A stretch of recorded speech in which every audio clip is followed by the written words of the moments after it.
Qué onda mis amigos? ¿Cómo andan? ¡Feliz viernes!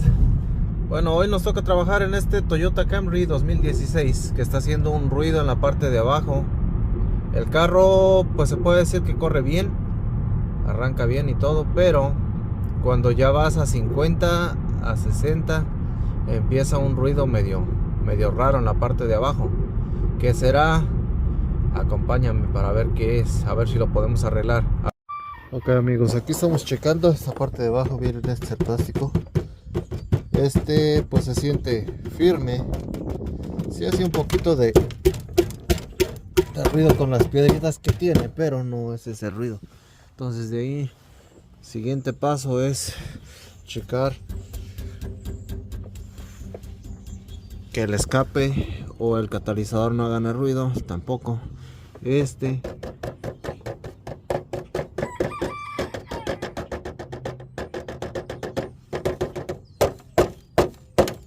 Ok, probablemente tenga algo que ver,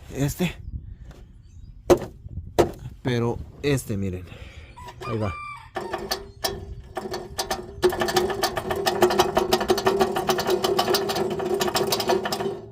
Este es nuestro problema.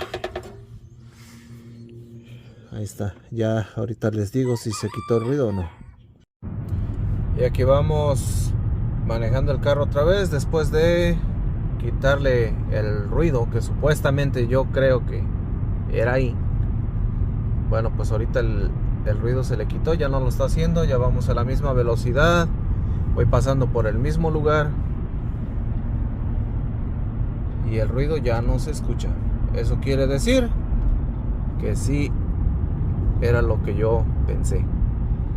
Entonces ahí está mis amigos, a veces ruiditos molestos que no cuesta nada arreglarlos, siempre y cuando tengan mucho cuidado a la hora de subir el carro. Asegúrense de que esté bien asegurado, que el freno de mano esté puesto en caso de que estén levantando las llantas delanteras. Y bueno, cuídense mucho, nos vemos en el siguiente video. Los saludó su amigo Ciel Juárez, esperando que tengan un excelente fin de semana y bendecido también, claro. Sale, vale mis chavos, hoy nos vemos.